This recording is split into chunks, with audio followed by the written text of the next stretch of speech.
Hello everyone, welcome to the class. And आज के इस क्लास में हम लोग रेगेक्स फंक्शन को सीखेंगे। ये यूट्यूब में फर्स्ट वीडियो होने वाला है जहां रेगेक्स को इतना सिंपल और इजी टू अंडरस्टैंड वे पे समझाया जाने वाला है। रेगेक्स एक बहुत ही पावरफुल टूल है जो डेटा क्लीनिंग के मेथड को पूरी तरीके से ट्रांसफॉर्म कर देता है। आइए इसको एक एग्जांपल से स्क्रीन पे देखते हैं। अगर आप एक डेटा एनालिस्ट हो, आपका मैक्सिमम टाइम डेटा क्लीनिंग में निकलता है जिसमें आप टेक्स्ट सेल्स से कुछ आउटपुट एक्सट्रैक्ट करना चाहते हो। For example in this table आपको कस्टमर कमेंट से मोबाइल नंबर को एक्सट्रैक्ट करना है, जिसके लिए इन ट्रेडिशनल वे हम लोग मल्टीपल टेक्स्ट फंक्शंस लिखते हैं such as mid, trim, left, search etcetera. And after that we are able to extract the mobile number. एक बार मैं इस फॉर्मूले को दिखा देता हूँ आपको। हम लोगों ने मोबाइल नंबर एक्सट्रैक्ट करने के लिए मिड, मीन, सर्च ऐसे फॉर्मूलाज का यूज़ किया। अपार्ट फ्रॉम इट हमें कुछ पैटर्न्स भी देने पड़े। After that we are able to extract the mobile number. ये काफ़ी टाइम कंज्यूमिंग होता है और ये आपका 10 से 15 मिनट एक्सट्रैक्ट कर लेता है। हम इस टास्क को काफ़ी फास्ट कर सकते हैं यूजिंग रेगेक्स। एंड हम लोग सेम प्रॉब्लम को रेगेक्स से सॉल्व करते हैं। सेम कस्टमर कमेंट्स हैं, हमारे पास डिफरेंट कमेंट्स आए हुए हैं और मुझे इससे मोबाइल नंबर एक्सट्रैक्ट करना है। मैं सिंपल रेगेक्स फार्मूला लिखता हूँ कि मुझे इस पर्टिकुलर सेल से ये 10 डिजिट्स के मोबाइल नंबर को एक्सट्रैक्ट करने हैं और मैं जैसे ही एंटर करता हूँ मुझे मोबाइल नंबर एक्सट्रैक्ट हो जाते हैं। It is one of the simplest way of extracting after coming of regex. That is why regex has become so powerful in Excel. After watching this video you will be master of regex function in Excel और इसके बाद आप data cleaning काफ़ी fast कर पाओगे and आपके लिए data cleaning बहुत ही ईजी हो जाएगा। तो चलिए वीडियो को स्टार्ट करते हैं और हम लोग अपने बोर्ड पे आ जाते हैं। हम लोग अपने बोर्ड पे आ चुके हैं और आज हम लोग मास्टर करेंगे एक्सेल के रेगेक्स फंक्शन को। हम लोग स्टार्ट करेंगे with very basics concepts such as backslash D. ये क्या करता है? ये न्यूमेरिक वैल्यू को आइडेंटिफाई करता है, जैसे 0 to 9। बैकस्लैश डब्ल्यू ये क्या करता है? ये अल्फ़ा न्यूमेरिक वैल्यू को आइडेंटिफाई करता है, जैसे स्मॉल ए टू जेड हो गया, कैपिटल ए टू जेड हो गया और अंडरस्कोर हो गया और 0 to 9 हो गया। ये इस तरीके के वैल्यूज़ को आइडेंटिफाई करता है in a text cell. Then plus क्या करता है? ये अगर आपने कुछ पर्टिकुलर पैटर्न को लिखा है तो ये बताता है कि आपका पर्टिकुलर पैटर्न कितनी बार रिपीट होना चाहिए। अगर आपने किसी पर्टिकुलर पैटर्न के बाद प्लस का साइन दे दिया, इसका मतलब होता है कि वो पर्टिकुलर पैटर्न एक या एक से ज़्यादा बार रिपीट होनी चाहिए। देन एक कॉन्सेप्ट आता है स्टार का। ये क्या कहता है कि पर्टिकुलर पैटर्न 0 या मोर देन 0 टाइम्स रिपीट होना चाहिए, राइट। तो दोनों में डिफरेंस क्या हो गया? जब आपको ये कंफर्म्ड होता है कि ये पर्टिकुलर पैटर्न एक बार मिनिमम रिपीट होगा तब आप प्लस साइन का यूज़ करते हो। जब आपको ये कंफर्म नहीं होता है कि पर्टिकुलर पैटर्न एक बार रिपीट होगा या नहीं होगा, तब आप स्टार का साइन का यूज़ करते हो ताकि आपको कोई एरर मैसेज रिसीव ना हो। Then power and dollar sign. ये पावर साइन एक टेक्स्ट में पर्टिकुलर पैटर्न के स्टार्टिंग पॉइंट को शो करता है। जैसे मैंने पावर का साइन दे दिया और मैंने लिख दिया ए और उसके बाद मैंने बैकस्लैश एक डिजिट लिखा। इसका मतलब होता है कि आपका जो पैटर्न है वो स्टार्ट होना चाहिए विथ ए, उसके बाद कोई डिजिट आना चाहिए जो कि 0 to 9 हो सकता है। तो इस तरीके से ये स्टार्टिंग ऑफ द पैटर्न कहता है। एंड सिमिलरली जब मैं डॉलर साइन का यूज़ करता हूँ, इसका मतलब होता है कि आपका पैटर्न पर्टिकुलर डिजिट से एंड होना चाहिए। जैसे यहाँ पे मैंने डी यूज़ किया है, इसका मतलब ये हुआ कि आपका जो पर्टिकुलर सेल है जिसमें टेक्स्ट लिखे हुए हैं वो एंड होता है with particular digit. Then backslash S ये क्या करता है? ये स्पेस को शो करता है। फॉर एग्ज़ाम्पल अगर आप एक पैटर्न लिख रहे हो और अगर आप स्पेस देना चाहते हो तो आप वहाँ जनरल स्पेस दोगे तो वो वर्क नहीं करेगा। अगर आप स्पेस को आइडेंटिफाई करना चाहते हो तो आपको बैकस्लैश एस का यूज़ करना पड़ेगा। सिमिलरली डिजिट्स के अलावा आपको सब कुछ आइडेंटिफाई करने हैं पर्टिकुलर पैटर्न में, तो आप क्या करोगे? कैपिटल डी का यूज़ करोगे। इसका मतलब होता है ऑपोजिट ऑफ स्मॉल डी। तो ये मुझे आउटपुट में सब कुछ देगा एक्सेप्ट 0 to 9। ये मुझे आउटपुट में इसके अलावा सब कुछ मुझे मिलेगा। Then similarly capital S backslash के साथ यूज़ करते हैं, तो इसका मतलब होता है कि अदर देन स्पेस मुझे आउटपुट में सब कुछ चाहिए।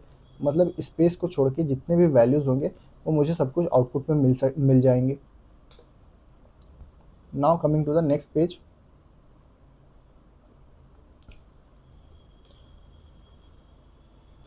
अब हम लोग समझते हैं कि फ्रीक्वेंसी क्या होता है। जैसे मैंने बताया, स्टार का यूज़ तब किया जाता है जब मुझे ये क्लैरिटी ना हो कि वो पर्टिकुलर पैटर्न हमारे जो टेक्स्ट वाले सेल है उसमें अवेलेबल है या नहीं है, वो उसमें प्रेजेंट है या नहीं है, तब हम लोग स्टार का यूज़ करते हैं।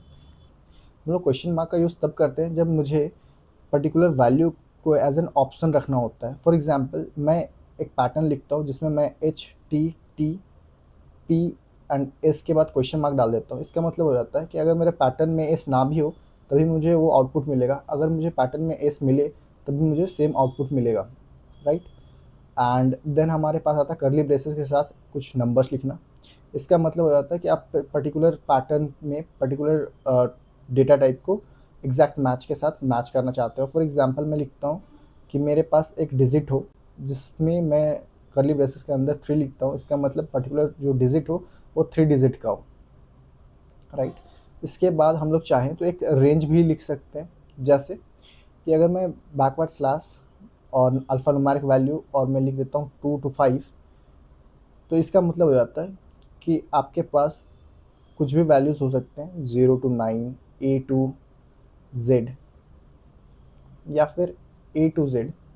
और इसकी लिमिट क्या है कि ये या तो कि आपके मिनिमम कैरेक्टर 2 हो सकते हैं और मैक्सिमम कैरेक्टर 5 हो सकते हैं। आपको इसी रेंज के अंदर में पैटर्न आइडेंटिफाई करने हैं। आइए प्रैक्टिकली इन कॉन्सेप्ट्स को समझते हैं और आ जाते हैं हम लोग अपने एक्सेल के इंटरफेस पे।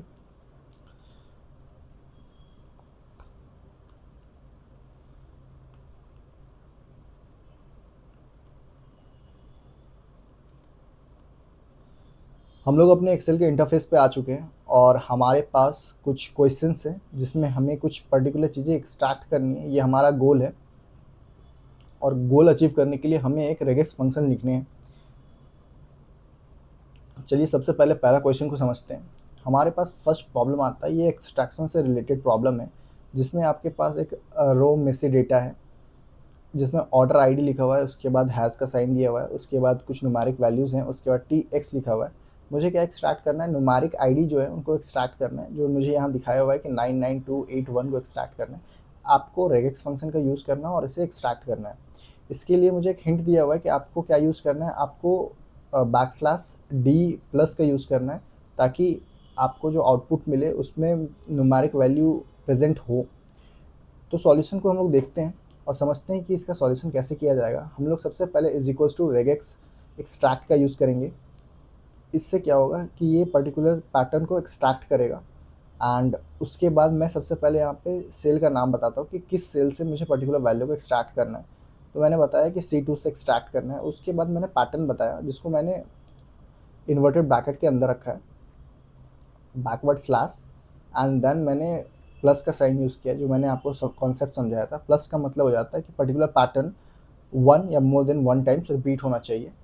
तो मुझे आउटपुट में मिलता है 99281। एंड सिमिलरली केस 2 आता है हमारे पास। यहाँ मैंने सीरियल नंबर गलत किया हुआ है, मैं इसको करेक्ट कर देता हूँ। यस, नाउ मुझे जो सेकंड क्वेश्चन आता है इसमें ये बोलता है कि आपको एक्सट्रैक्ट करना है। क्या एक्सट्रैक्ट करना है?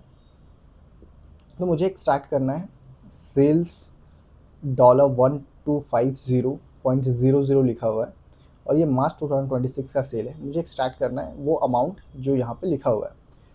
इसके लिए मैंने एक हिंट दे रखा है कि आपको क्या यूज़ करना है। आपको एक ग्रुप के रूप में बैकस्लैश डी का यूज़ करना है, देन आपको कॉमा और डॉट ऐसे कुछ आते हैं वैल्यूज़, तो उसको भी आउटपुट में एक्सट्रैक्ट करना है और उसके बाद प्लस का साइन दे देना है ताकि अगर ये एक बार या एक बार से ज़्यादा आते हैं तो मुझे आउटपुट में वो शो होने चाहिए। तो मैंने इस पे क्या लिखा है, मैंने रेगेक्स एक्सट्रैक्ट लिखा है, देन मैंने सेल का नाम लिखा है C3 और उसके बाद मैंने इन्वर्टेड कॉमा के अंदर एक स्क्वायर ब्रैकेट के अंदर में बैकस्लैश डी लिखा है, कॉमा लिखा है और डॉट लिखा है। सो मैंने स्क्वायर ब्रैकेट का यूज़ क्यों किया है, मैं इसको ग्रुपिंग कर रहा हूँ। ये एक ग्रुप है और ये कितनी बार रिपीट हो सकता है, ये एक या एक बार से ज़्यादा रिपीट होगा। और उसके बाद मैं एंटर करता हूँ तो मुझे क्या मिलता है, मुझे 1250 ये मुझे आउटपुट में मिल जाता है, क्योंकि मैंने जो पैटर्न उसको बताया था कि आपका जो डिजिट होगा उसको आपको एक्सट्रैक्ट करना है और उसके बाद कॉमा आ सकता है, उसके बाद डॉट आ सकता है, और ये जितनी बार रिपीट होता है आप मुझे वो रिपीट करके दो। तो ये क्या हुआ, रन हुआ, इसने सबसे पहले न्यूमेरिक वैल्यू को पाया, और यहाँ से जितने बार भी इसको न्यूमेरिक वैल्यू कॉमा डॉट ये पैटर्न मिले उससे आइडेंटिफाई करा, और जैसे ये numeric value dot and comma ये मिलना बंद हो गए, इसने अपने आउटपुट में उसे शो कर दिया, ये फर्दर मूव नहीं किया। सिमिलरली थर्ड क्वेश्चन क्या कहता है कि आपको एक्सट्रैक्ट करना है। क्या एक्सट्रैक्ट करना है, ये आपका रॉ डेटा है जिसमें एरर एट 2026 0401 लिखा हुआ है एंड 1430 टाइमिंग दिया हुआ है। एक्सट्रैक्ट क्या करना है, मुझे डेट को एक्सट्रैक्ट करना है। इसके लिए मैंने क्या पैटर्न लिखा है कि सिंस हमारे जो एरर हैं इसमें हम लोग ने सबसे पहले ईयर देखा, उसके बाद हम लोग एक पैटर्न आइडेंटिफाई करें, उसके बाद मंथ लिखा हुआ है, उसके बाद डेट लिखा हुआ है।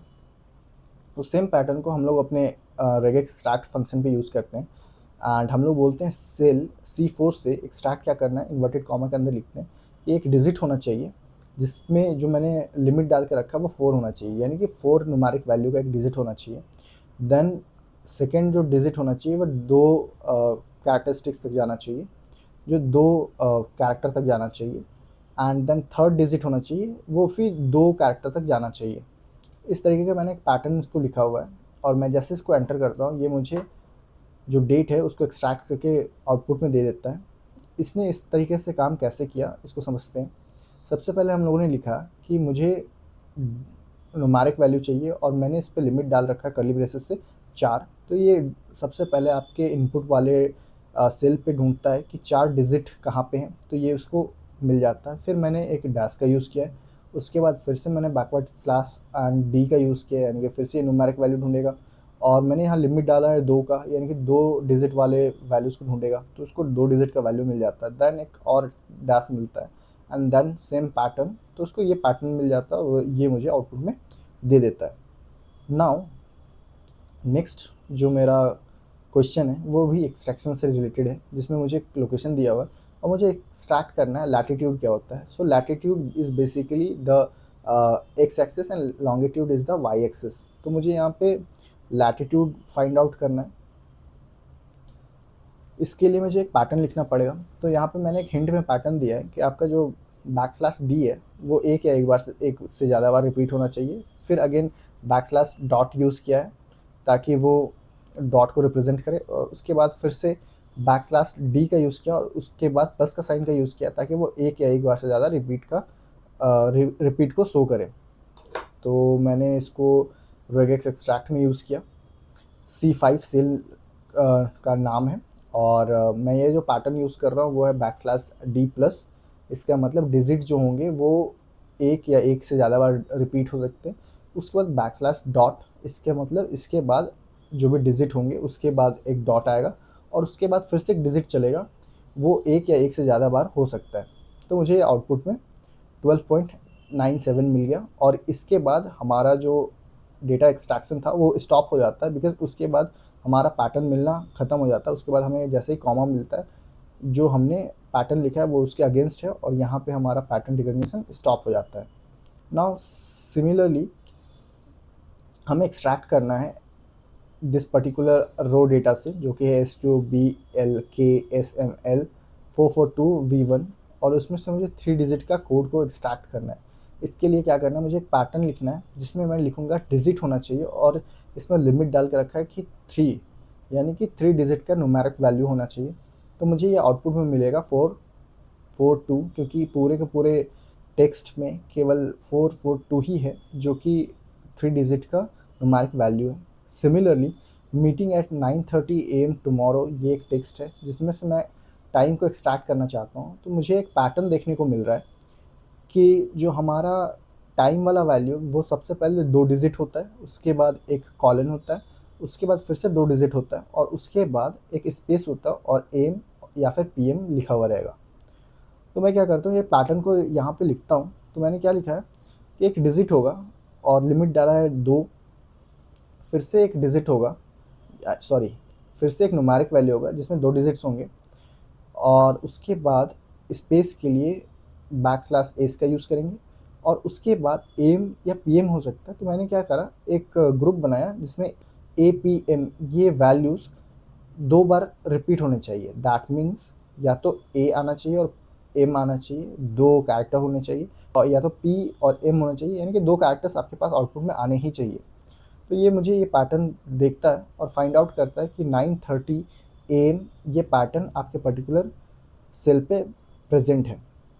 सिमिलरली हम लोग नेक्स्ट क्वेश्चन पे आते हैं। अब हम लोग आ जाते हैं क्वेश्चन नंबर 7 पे, जो एक एक्सट्रैक्शन का प्रॉब्लम है। हमारे पास रो डेटा है जिसमें important invoice underscore has 5521 dot PDF लिया हुआ है। मुझे इससे एक्सट्रैक्ट करना है फाइल नेम को विदाउट एक्सटेंशन। तो मैं क्या करता हूँ, मैं एक पैटर्न देख रहा हूँ कि हमारा जो डेटा है उसमें, जस्ट अ सेकेंड, हमारा जो डेटा है उसमें सबसे पहले एक अल्फ़ा न्यूमेरिक वर्ड होता है, एंड उसके बाद एक हैज़ का साइन होता है, एंड उसके बाद डॉट, उसके बाद एक्सटेंशन होता है। मेरे पास इस केस में PDF है तो मैं PDF का यूज़ करूँगा। तो मैं क्या पैटर्न यूज़ करूँगा कि मैं ग्रुप के अंदर alpha numeric value and has को रखूँगा और मैं लिखूँगा प्लस का साइन। इसका मतलब अल्फ़ा न्यूमेरिक वैल्यू या फिर हैज़ एक या एक से ज़्यादा बार रिपीट होंगे। उसके बाद लुक फॉरवर्ड का कॉन्सेप्ट का यूज़ करूँगा। लुक फॉरवर्ड में ब्रैकेट के अंदर question mark is equals to का यूज़ करते हैं और बैकस्लैश डॉट यूज़ किया ताकि ये डॉट को रिप्रेजेंट करे, and then PDF word use किया है कि ये एग्जैक्ट मैच करे PDF से। तो मैं क्या कर रहा हूँ, लुक फॉरवर्ड करेगा और ये इस पैटर्न को आइडेंटिफाई करेगा जिसमें कि डॉट PDF लिखा हुआ होगा। अगर ये इस पैटर्न को ढूंढ लेता उसके बैक में ये इस पैटर्न को मुझे एक्सट्रैक्ट करके देगा। सो बेसिकली लुक फॉरवर्ड ये सिर्फ चेक करेगा, अगर उसे एक्सटेंशन में डॉट PDF मिलेगा तभी मुझे आउटपुट में देगा। अगर उसे अपने इनपुट में डॉट PDF नहीं मिलता है तो मुझे आउटपुट में ब्लैंक मिलेगा या फिर एक एरर मैसेज आएगा। ठीक है, नाउ मेरा ये जो कोड है मैं इसको आपको दिखा देता हूँ। सो मैंने यहाँ पे रेगेक स्टैक लिखा हुआ है और C8 सेल नंबर है, एंड उसके बाद मैंने पैटर्न लिखा हुआ है कि मेरा एक ग्रुप मैंने बनाया और \W एंड H का \W एंड हैज़ का यूज़ किया। उसके बाद मैंने इसको रिपीटेशन के लिए प्लस डाला कि ये एक से ज़्यादा बार रिपीट होगा, और लुक फॉरवर्ड के लिए मैंने question mark is equals to का यूज़ किया और \डॉट का यूज़ किया ताकि वो मुझे डॉट दे as it is, and then PDF मुझे ये लुक फॉरवर्ड में फाइंड आउट करे और मुझे ये आउटपुट दे। सो लुक फॉरवर्ड क्या होता है, वो सिर्फ पैटर्न को ढूंढता है, वो एक्सट्रैक्ट नहीं करता, और रेगेक्स होगा ये पर्टिकुलर पैटर्न को आउटपुट में एक्सट्रैक्ट करके मुझे देगा। मैं एंटर करता हूँ, मुझे ये आउटपुट मिल चुका है जो कि एक अल्फ़ा न्यूमेरिक वैल्यू है, देन एक हैज़ है। So this is the output. Now moving to validation. Validation में हम लोग instead of using regex extract हम लोग यूज़ करते हैं रेगेक्स टेस्ट का, और हम लोग को जो आउटपुट मिलता है वो आइदर ट्रू और फॉल्स में मिलता है। दैट मीन्स बुलियंस वैल्यूज़ मिलते हैं। एक एग्जांपल देखते हैं। हमारे पास एक मोबाइल नंबर दिया हुआ है इनपुट में, और मुझे ये चेक करना है कि ये वैलिड मोबाइल नंबर है या नहीं।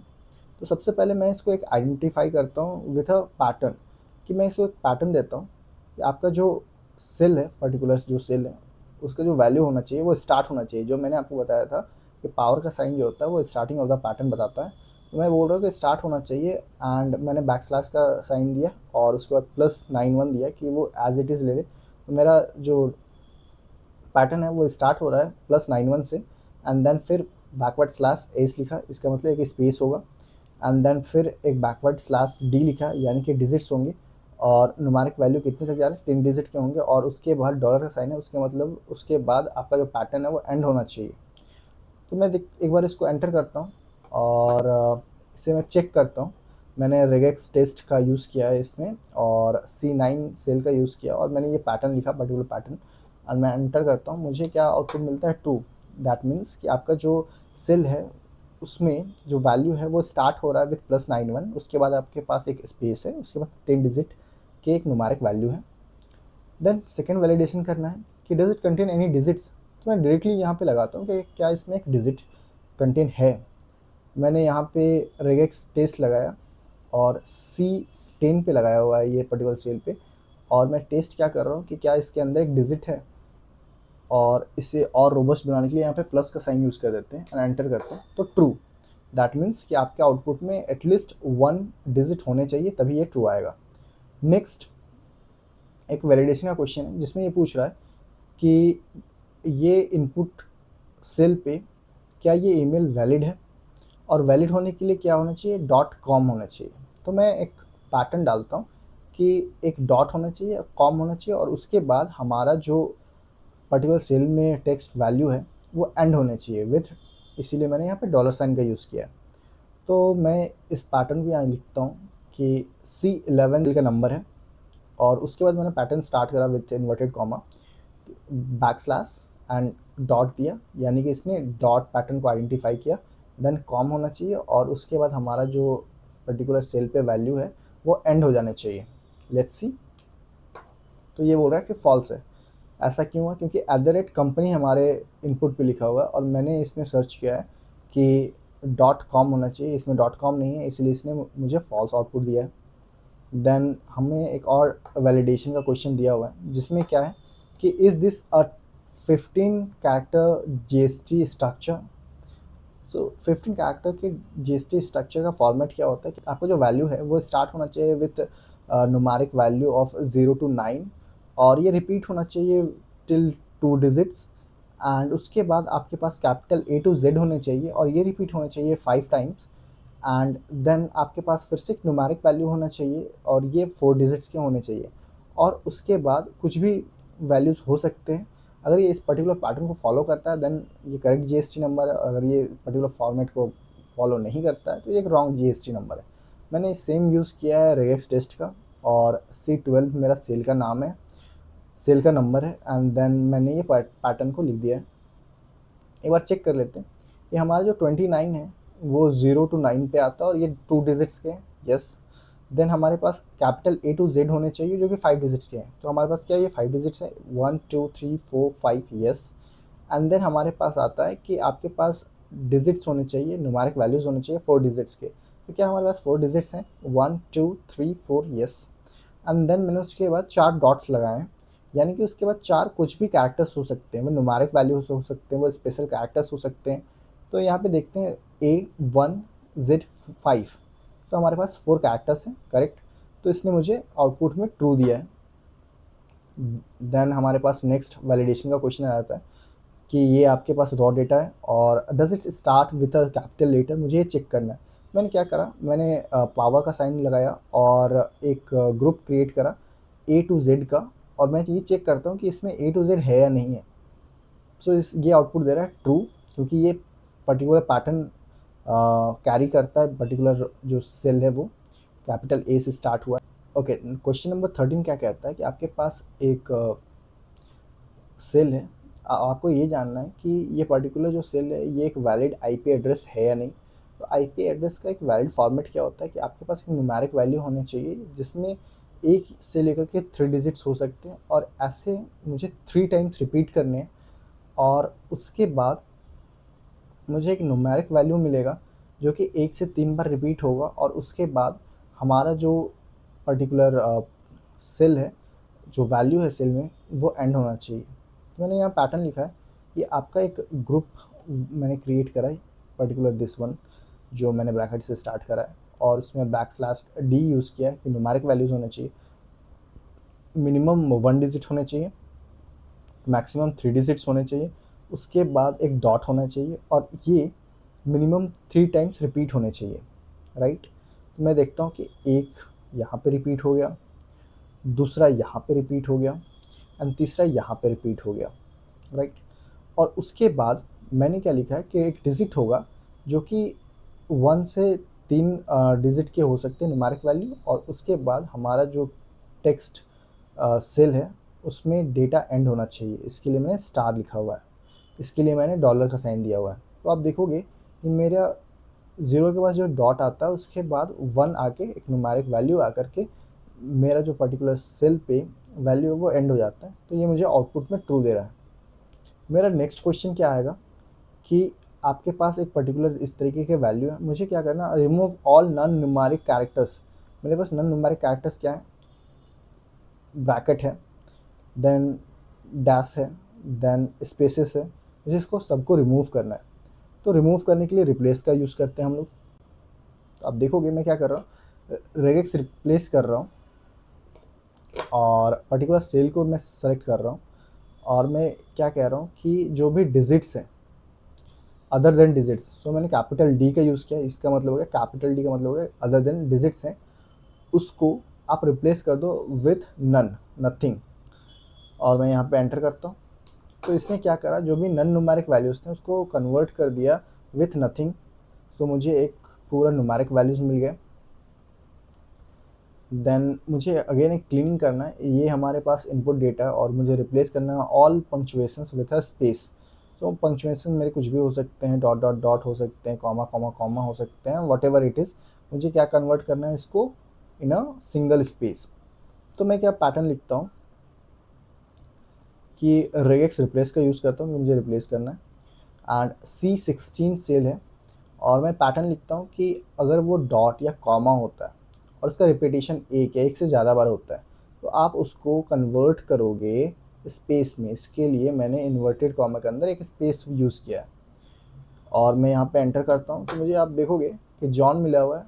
उसके बाद सिंस यहाँ पे पंक्चुएशन था इसीलिए मुझे एक स्पेस मिला, अगेन एक पंक्चुएशन था इसके लिए मुझे एक स्पेस मिला और उसके बाद एनालिस्ट मिल गया। Now question number 16। अब हम लोग आ जाते हैं क्वेश्चन नंबर 16 में, जिसमें हमें एक HTML टैग है जिससे हमें केवल पर्टिकुलर रिपोर्ट को एक्सट्रैक्ट करना है और हमें स्ट्रिप करना है ऑल द HTML टैग्स को। इसके लिए मुझे क्या पैटर्न यूज़ करना पड़ेगा कि जहाँ कहीं भी ग्रेटर देन, मैं इसके लिए आपको लिख के समझाता हूँ। मुझे क्या पैटर्न यूज़ करना पड़ेगा कि जहाँ भी ग्रेटर देन उसके बाद कोई भी वैल्यूज़ आते हैं अदर देन क्लोजिंग, इसके नीचे कोई भी वैल्यूज़ होते हैं तो आपको उसको कन्वर्ट कर देना है विथ नथिंग। सो आप इन्वर्टेड कॉमा ओपन करोगे और क्लोज कर दोगे। तो इसके लिए मैं फॉर्मेट लिखता हूँ, पैटर्न लिखता हूँ कि स्टार्टिंग होना चाहिए विथ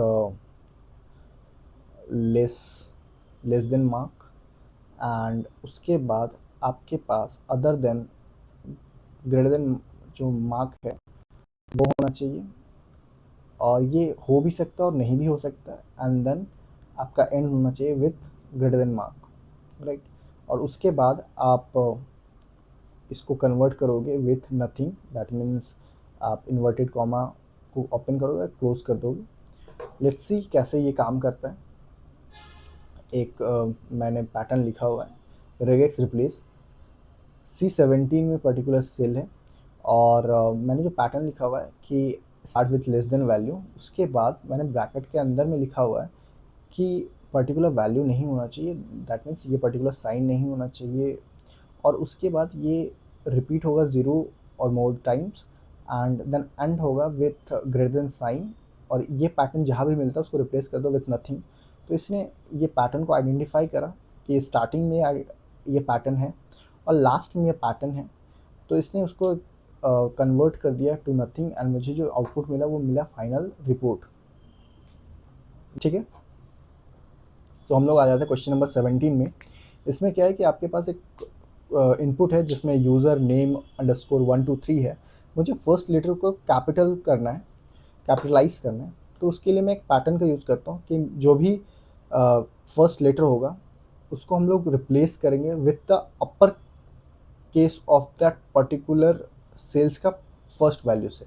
लेट्स सी हम लोग क्या कर रहे हैं, रेस रिप्लेस कर रहे हैं C18 को, और कौन से पैटर्न को रिप्लेस करना है। तो मुझे जो फर्स्ट लेटर है इसके लिए मैंने स्टार्टिंग विथ डॉट यूज़ किया कि what ever value first is उसको अपर में रेगेक्स एक्सट्रैक्ट करना है। सो अपर वैल्यू होगा, किसका अपर वैल्यू होगा, रेगेक्स एक्सट्रैक्ट करेगा पर्टिकुलर सेल से जो भी फर्स्ट वैल्यू होगा उसको ये अपर कर देगा और अपर वैल्यू से ही रिप्लेस हो जाएगा ये पर्टिकुलर वैल्यू। तो मुझे जो आउटपुट मिलेगा वो मिल जाएगा capital U। Now next question is कि आपके पास इस तरीके से एक पर्टिकुलर डेट लिखा हुआ है, आपको फॉर्मेट को चेंज करना है फ्रॉम 1/4/2026 टू जो स्लैश वाला फॉर्मेट होता है वो वाला। सो मैं यहाँ पे forward slash and forward slash कर देता हूँ। मुझे ये पर्टिकुलर फॉर्मेट में कन्वर्ट करना है, उसके लिए मैं क्या करता हूँ, पर्टिकुलर जो फॉर्मेट है उसको एक पैटर्न में रेगेक्स में लिखता हूँ और इसे कन्वर्ट कर देता हूँ। सो मैं रेगेक्स रिप्लेस का यूज़ करूँगा और मैंने C19 में जो पैटर्न था डी 2 डिजिट के एंड ईयर के लिए डिजिट 4 डिजिट के, उसको रिप्लेस किया डिजिट 2 डिजिट के, उसके बाद फॉरवर्ड स्लैश डिजिट 2 डिजिट के फॉरवर्ड स्लैश जो न्यूमेरिक वैल्यू होंगे वो 4 डिजिट्स के, और इसको एक करेक्ट डेट फॉर्मेट में कन्वर्ट करने के लिए मैंने उसको रैप करा विथ टेक्स्ट फंक्शन और उसमें हम लोगों ने लिखा DDMMYYYY। इसका मतलब ये आप मुझे जो आउटपुट है उसको डेट मंथ एंड ईयर में कन्वर्ट करके दिखाओ। तो इसने मुझे वो कन्वर्ट करके डेट मंथ एंड ईयर में शो कर दिया। उसके बाद नेक्स्ट क्वेश्चन आ जाता है और ये बहुत ही इंपॉर्टेंट होते हैं जब आप इंडस्ट्री पे काम करते हो और आपको ऐसे मल्टीपल क्वेश्चंस देखने को मिलेंगे जब आपको पर्टिकुलर डेटा को मास्क करना होता है।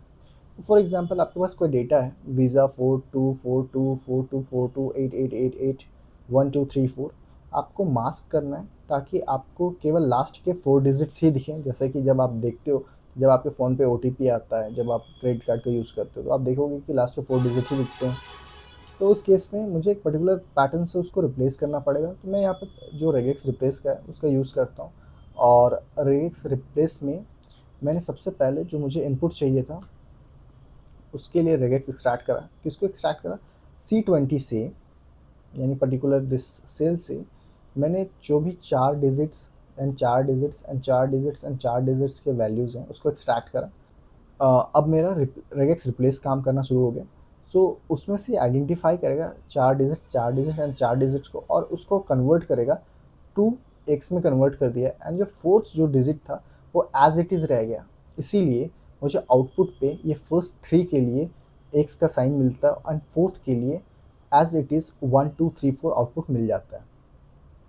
राइट, इस तरीके से हम लोग रेगेक्स फंक्शन का यूज़ करते हैं और अपने डेटा क्लीनिंग के टास्क को काफ़ी फास्ट कर देते हैं और काफ़ी एफिशिएंट कर देते हैं।